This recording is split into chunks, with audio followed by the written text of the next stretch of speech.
Alright, I bought two pretty nice back saws recently. This is a Spear and Jackson from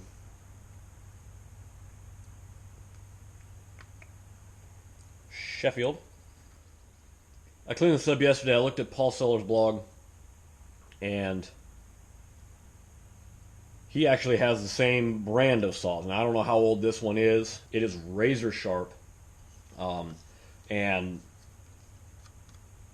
doing what Paul Seller said, I started with 220 grit and sanded all the way up to 2000 grit. And I'm pretty happy with it. I sanded this off, got some of the paint spatter that was on here off, sanded it with 220, and then retouched it with light walnut Danish oil. So, earlier that same day, I got this one. This is a J.D. Darlington number 30 from Brooklyn, New York. It is warranted cast steel. Again, that's a second line. I know that for a fact. There's a great website. HyperKitty has a lot of information on Stanley tools and J.D. Darlington tools as well. There's I forgot the name of the primary company. They make their flagship saws, and this brand is their second line that they use.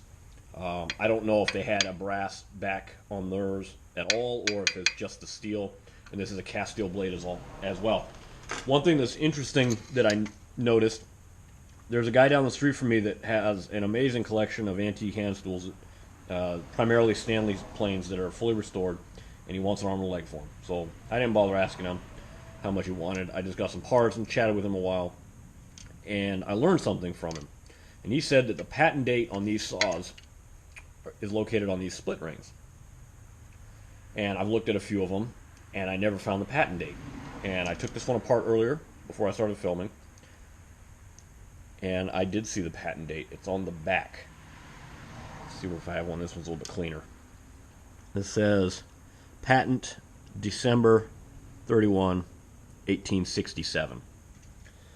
So I want to look at my other saws now and see if the patent dates are back there as well. So this video, I'm going to clean this up. I'm going to hit it with 220, 320, 600, 1000, 2000. I saw a guy doing hand planes on the granite like this, and he was using Simple Green.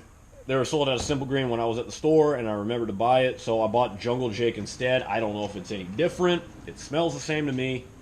The rest of this video is pretty much going to be in fast forward of me doing the rest of the work, so enjoy.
Okay, that was easy.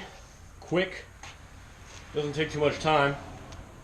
My biggest fear was sanding off the logo on the blade, and it appears I did not, which is good. So a lot of the black tarnish is still present, but pretty happy with the way it came out. Still pretty sharp. I didn't file the teeth at all. I think I took a little bit of the edge off the Spear and Jackson when I cleaned it up, so it's hard to tell because my fingers are wet. But it's smooth as glass now. Just going to dry it, get the last of the soap off of it, and apply a thin coat of oil to it. And this thing's ready to go. Very happy with the way it came out. And next thing I'm going to do is touch up the handle, clean it up, put a fresh coat of probably just boiled linseed oil on there, and put the saw back together, and it's ready to use. Pretty happy with that.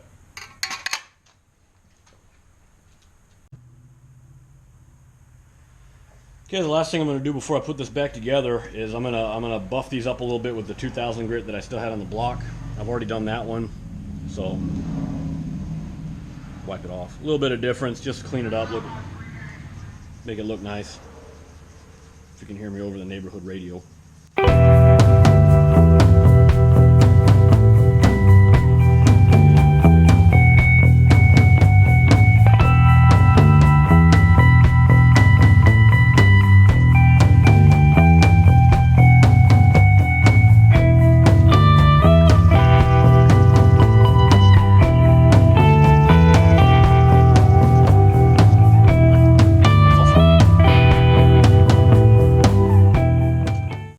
Fortunately, I took a before photo of this one finally.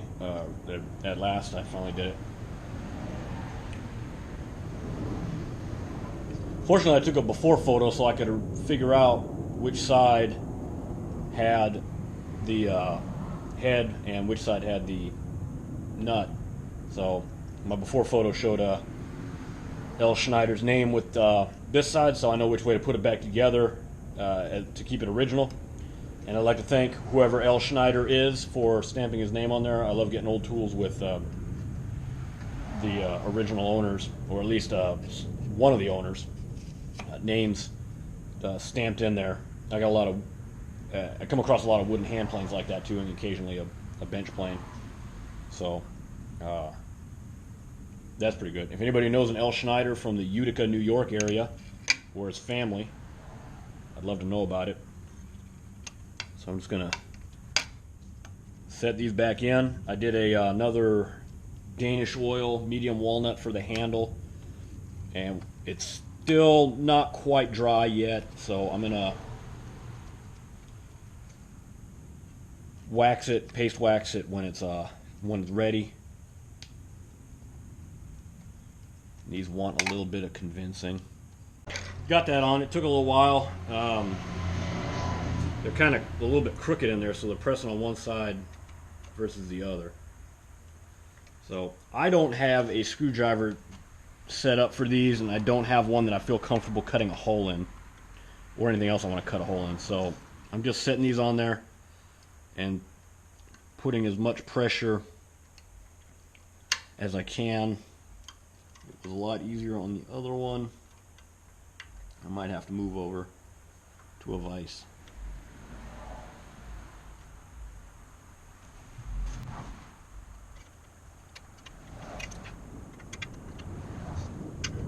One.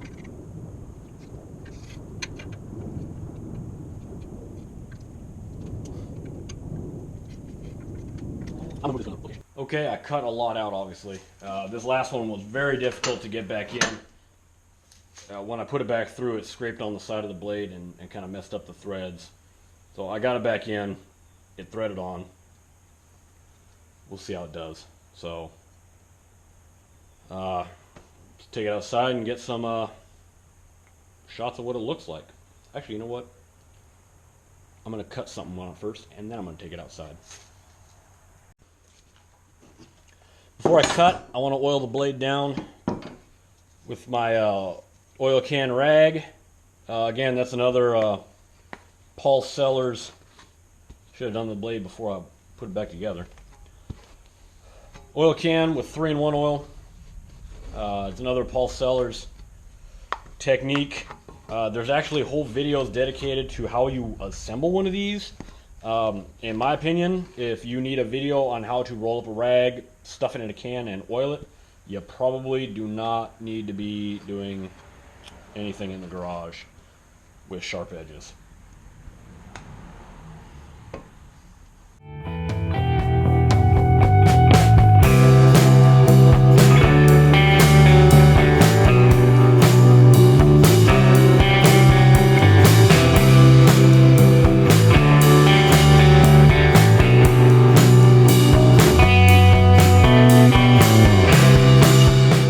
Almost forgot.